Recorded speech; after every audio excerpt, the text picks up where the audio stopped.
Hello everyone, myself Mrs. Binda. Welcome to online class. Students, आप सभी कैसे हो? उम्मीद है आप सभी अपने घरों में सेफ होगे। बच्चों, आप अपने घरों में सेफ रहो और ऑनलाइन पढ़ाई करते रहो। आप कभी ये नहीं सोचना कि मैं स्कूल नहीं जा रहा हूँ तो पढ़ाई नहीं हो सकती। नहीं बच्चों, यदि आपको इंस्ट्रूमेंट उपलब्ध कराया गया है तो आप उस मोबाइल का इंस्ट्रूमेंट का सही यूज कीजिए और शिक्षा प्राप्त कीजिए। शिक्षा जो है हमारे जीवन के लिए बहुत महत्वपूर्ण होता है। तो इसी उम्मीद के साथ मैं आगे पढ़ाने जा रही हूँ आपको। बच्चों, हम लोगों ने प्रीवियस वीडियो में देखा था agricultural policy of Britishers and major revolt in Chhattisgarh. In this video, we will study effect on education. Britishers का एजुकेशन पर क्या प्रभाव पड़ा, उस चीज़ को हम लोग इस वीडियो में जानेंगे। Before the establishment of company rule in India, the ancient system of education exists in India. Company rule को भारत में एस्टेब्लिश्ड होने स्थापित होने से पहले भारत में एंशियंट शिक्षा, एंशियंट जो सिस्टम थे एजुकेशन के, वे इस तरह से थे in which the subject like Sanskrit, Arabic, Parsi, grammar, literature, theology, law, logic, astrology, etc. Bharat में ब्रिटिशर्स के आने से पहले जो शिक्षा दी जाती थी वे शिक्षा थे Sanskrit, Arabic, Parsi, grammar, literature, theology, laws, logic, astrology, ये सभी इंडिया में पढ़ाए जाते थे। वर्ड टाउट government has given land for establishment of schools and मकतबास। बच्चों, इन सारी चीज़ों को पढ़ाने के लिए जो इंडिया के गवर्नमेंट थी, सरकार थी, वह लैंड प्रोवाइड की हुई थी। कि लैंड किस लिए प्रोवाइड की हुई थी? स्कूल को स्थापित करने के लिए, मकतबास एस्टेब्लिश्ड करने के लिए। ब्रिटिशर्स स्नैच्ड दिस प्लेसेस, और इन प्लेसेस को जो ब्रिटिशर्स थे वे छीन लिए। They started new educational institute, और वे नए एजुकेशनल इंस्टीट्यूट शुरू किए। Among them the main were fort William college eight Kolkata, और उनमें से जो मेन थे वे थे fort William college. Fort William college कहाँ पर था? कोलकाता में इस्टेब्लिश किया गया था। And Sanskrit college in Banaras, और बनारस में संस्कृत कॉलेज स्थापित किया गया था। In this institutes along with Indian languages, history, law, Urdu, western scientific studies also had their place, और उन कॉलेजेस में भारतीय language, history, law, Urdu, western scientific का पढ़ाई करवाया जा रहा था। In 1835 with the advice of Macaulay के सलाह के अनुसार 1835 में new education policy was established. नए एजुकेशन सिस्टम लागू किया गया। किनके द्वारा किया गया? By British rulers according to charter act 1833 in India. India में चार्टर एक्ट 1833 के अनुसार ब्रिटिशर्स ने एजुकेशन का एक पॉलिसी लागू की, इम्पोज की गई। In this system, the two main motto was study of English and framing of students psychology in favor of British rule. इनका 2 मेन उद्देश्य था।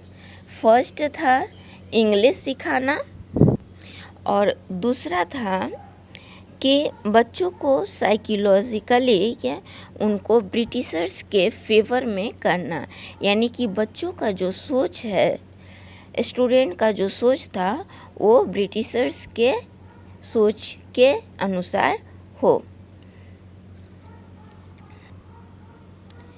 People like Raja Ram Mohan Roy, who was a social reformer, was in favor of the new education system.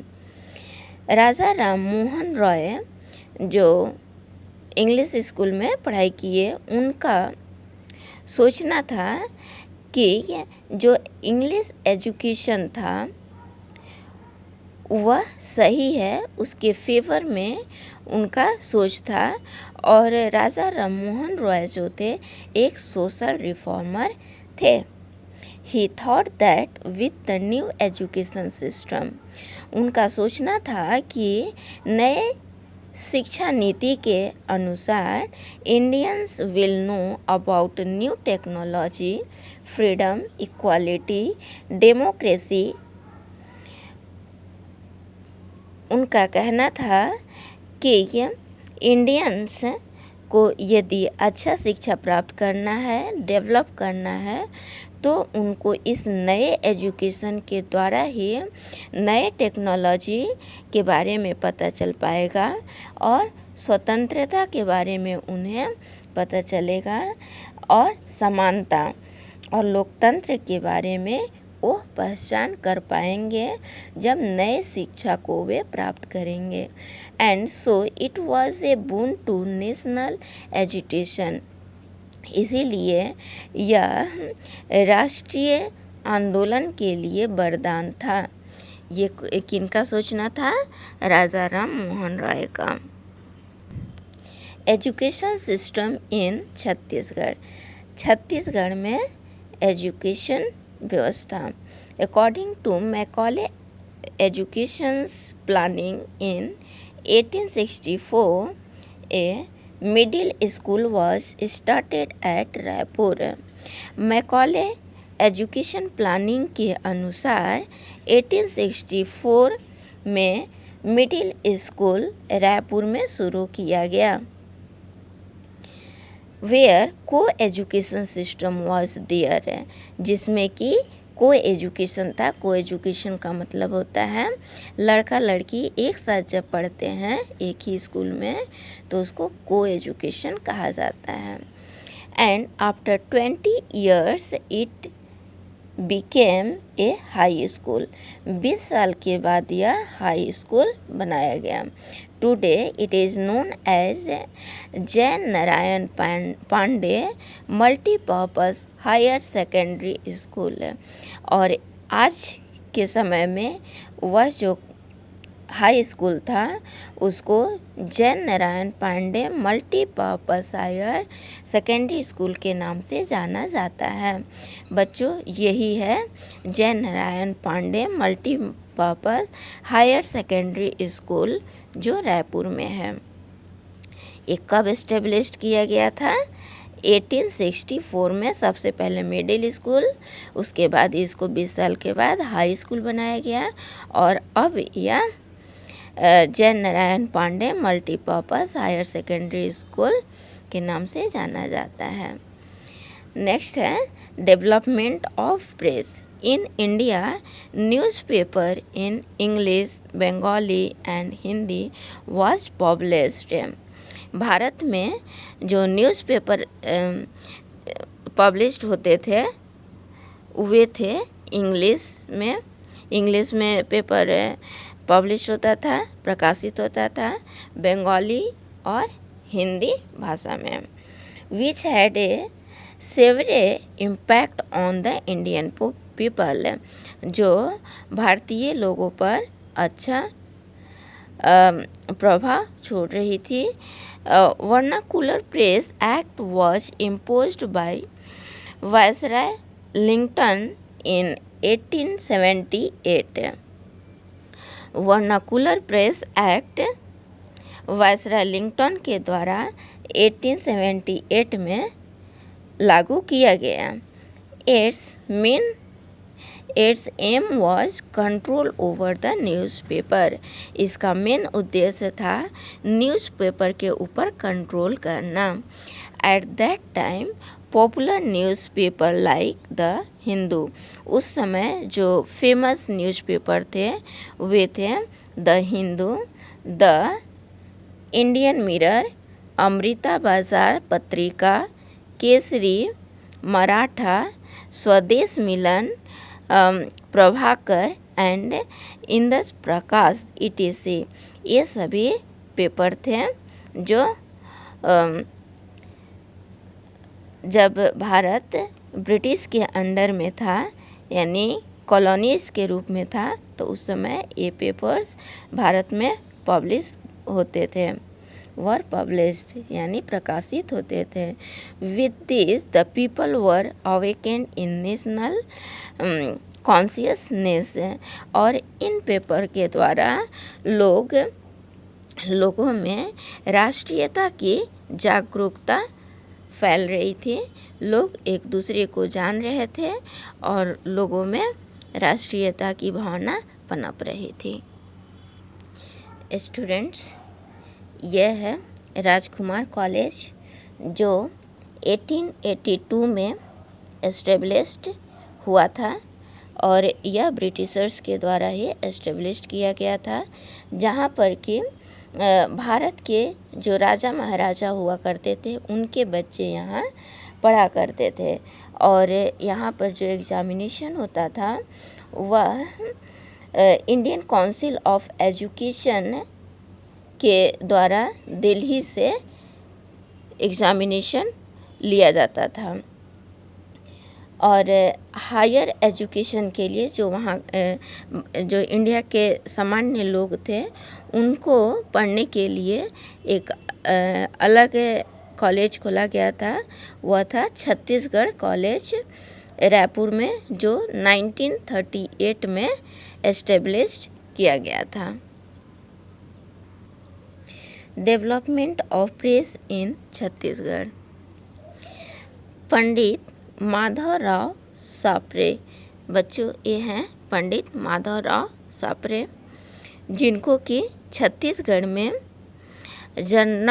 Journalism के father कहे जाते हैं। Journalism के father किनको कहा जाता है? Pandit Madhavrao सापरे। In 1900, journalism started with Chhattisgarh Mitra being the first newspaper in Chhattisgarh। 1900 में जर्नलिज्म द्वारा छत्तीसगढ़ मित्रा पहला न्यूज़पेपर पब्लिश किया गया था and was published from Pendra 1889-90। Rajnandgaon province also published A newspaper. Pendra से 1889 और 90 में न्यूज़पेपर पब्लिश्ड किया गया, प्रकाशित किया गया, जिसका नाम था Praja Hitaishi. Other than this, Hind Kesari, Chhattisgarh Vikas Utthan, Alok, Mahakushal, Congress Patrika, Aajkal, Chhattisgarh Kesari were the other important newspaper. Through this newspapers people were enlightened and had a better vision। और इन सारे न्यूज़पेपर के द्वारा जो लोग थे वे एक दूसरे को बहुत अच्छे से जान पा रहे थे और राष्ट्रीयता की भावना विकसित हो रही थी। लोग समझ रहे थे कि उनके देश में ब्रिटिशर्स यानी फॉरेन कंट्रीज के लोगों का शासन था। और उसके विरोध में वे रिवॉल्ट वगैरह भी किया करते थे, जैसा कि हम लोगों ने प्रीवियस वीडियो में जाना।